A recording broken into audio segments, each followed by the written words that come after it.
This is Trent England for Save Our States with another episode of our Six Questions podcast. I'm really excited to be joined by Michael Thielen. He's the executive director of the Republican National Lawyers Association, a group that's been around for a long time, advocating for integrity in our elections and trying to bring some balance to the legal world. We're going to talk about all of that. Of course, talk a little bit about the Electoral College today as well. Michael, thank you so much for joining me.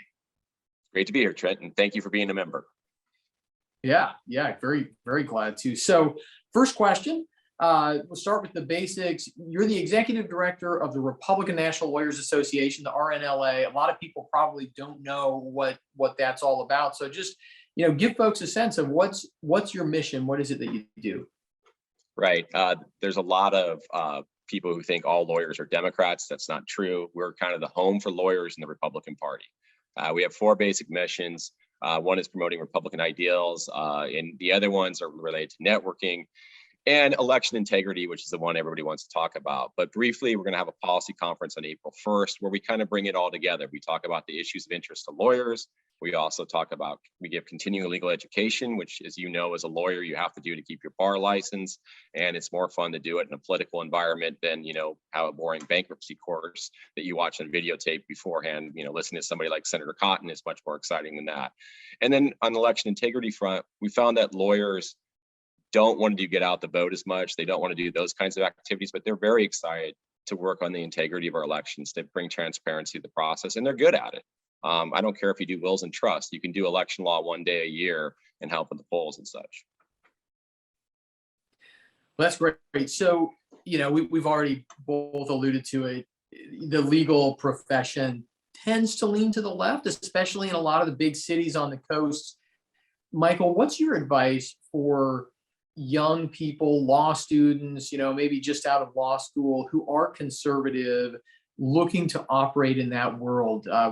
What advice would you have for them? Well, there's doors that are open up from being conservative as well. I mean, it's hard to be a liberal Green Dealer working for corporate law, for example. And also, everybody thinks the noble public defender, but we need prosecutors too. Look at all the crime going on. So there are two sides. So there are all kinds of opportunities. While you're in law school, though, unfortunately, law schools do tend to be the left. And, you probably shouldn't write a creed praising Tom Cotton or talking about Ed Meese as the greatest attorney general ever. No, you have to play the game while you're in law school. But there are a lot of doors that are open up because, quite frankly, lawyers are on both sides of the issues. So if there are liberal lawyers, there need to be conservative lawyers to counter it.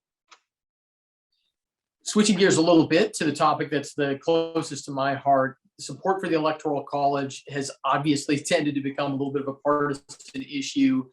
What do you think about that? I mean, do you think that the Electoral College really just benefits Republicans and hurts Democrats? Or, what's your view on what has, become post-2016 a pretty contentious issue?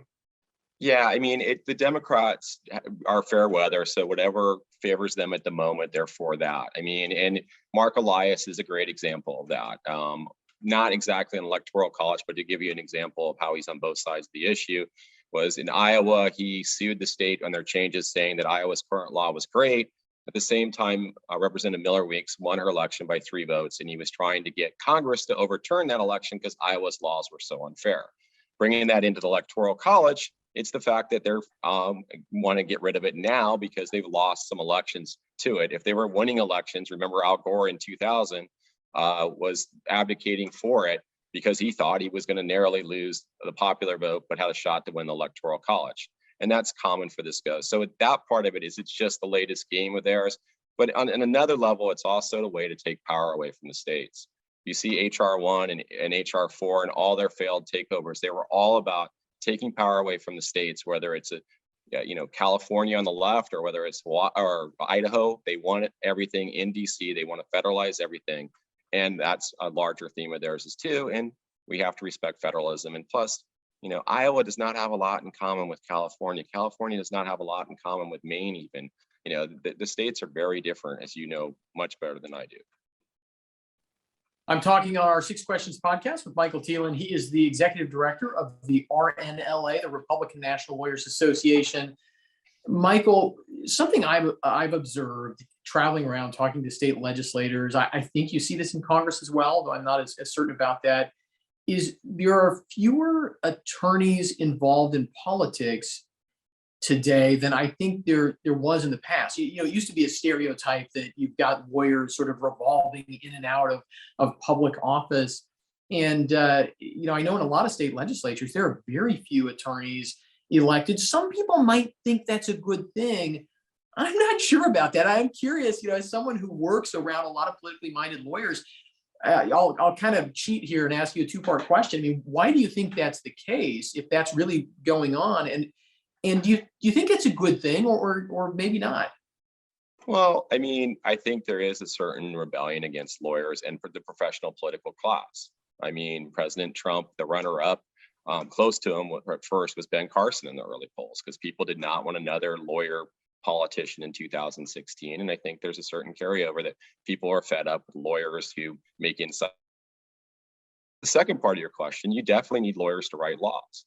A lot of the problems we run into, our laws are unclearly written. So even if the lawyer isn't the politician, you should have a lawyer drafting it or helping draft it or overseeing it.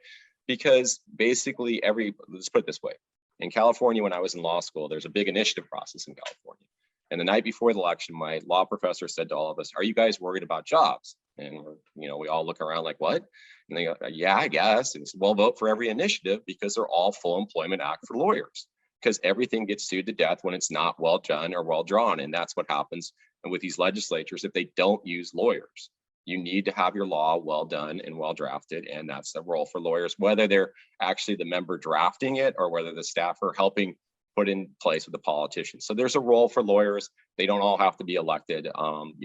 Citizen legislators can come, and it's good that legislators come from different backgrounds too. Yeah.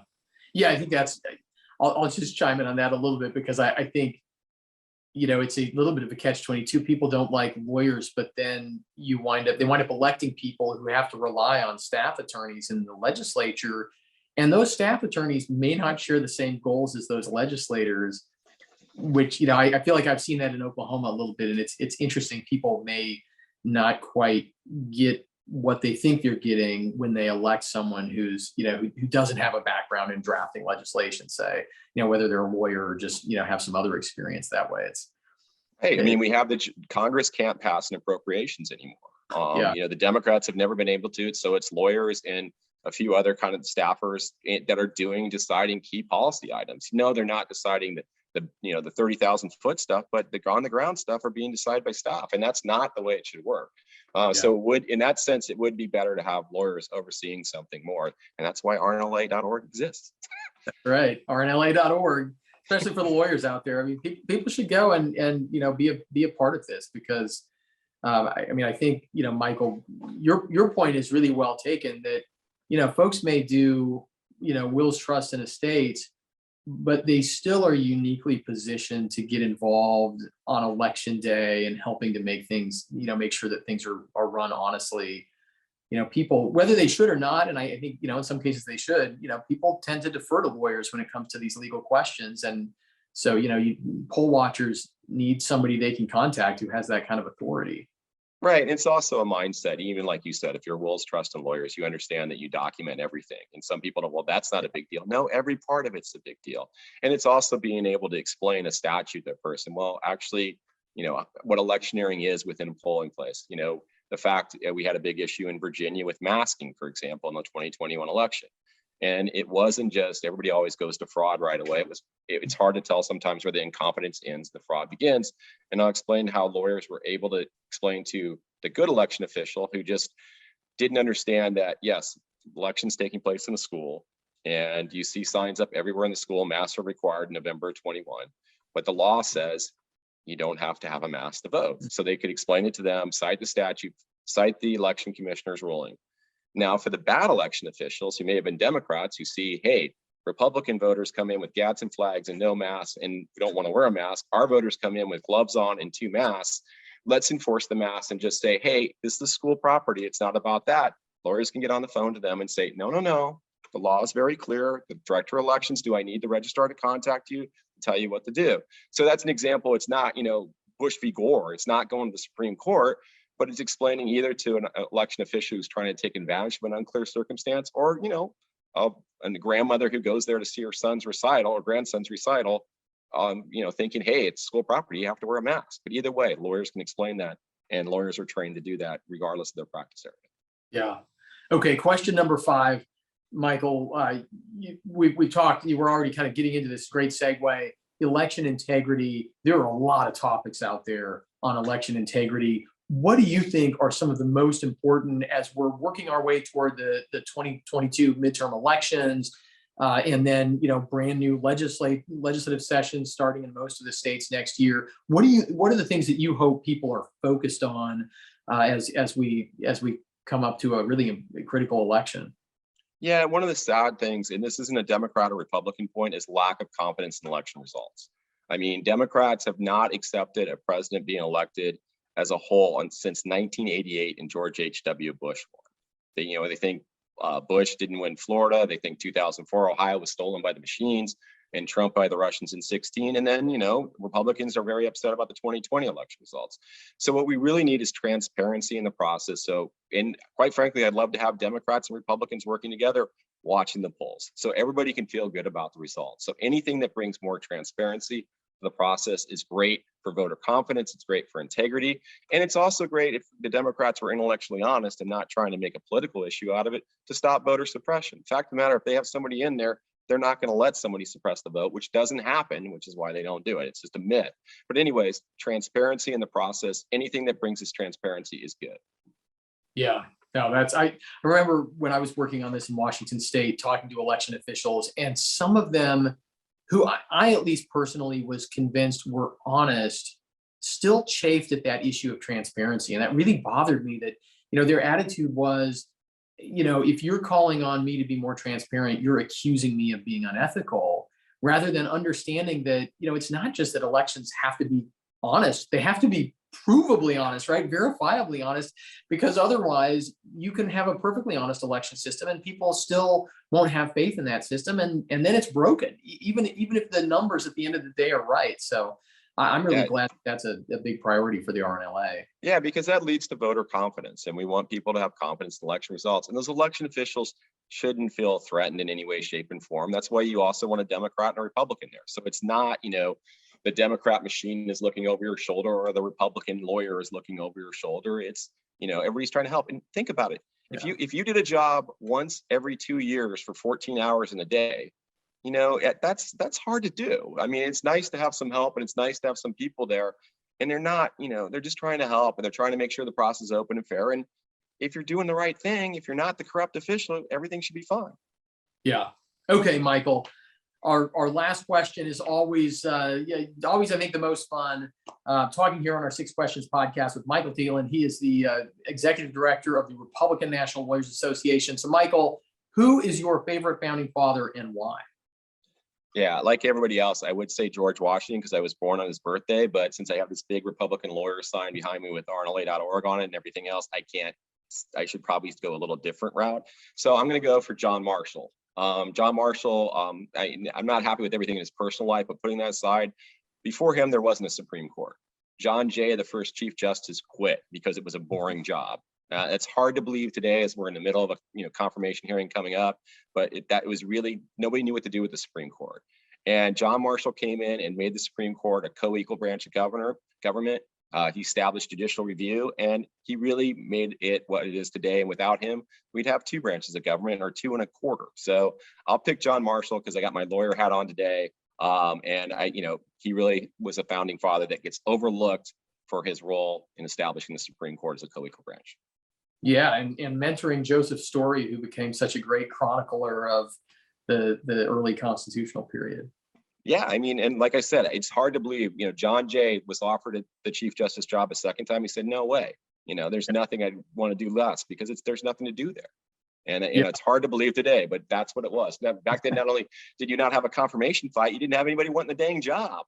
So it's pretty hard to believe, but Marshall changed that. And I think it's for the better. We need judicial review. We need to stop unconstitutional things. Yeah, and they had to ride circuit. A former boss of mine thought that if the Supreme Court got too out of hand, Congress should just pass a statute, force them to go and ride circuit again, and maybe that would be an easier way to establish age limits on the Supreme Court. don't know. I think Clarence Thomas would like to go in his motorhome and travel certain parts of the country, so he might enjoy it, but some of the other ones maybe not. But it'd be fun to watch in that sense. But it's great that we have a co-equal Supreme Court, even when I'm not always happy with what they do. It's important that it's there. Absolutely.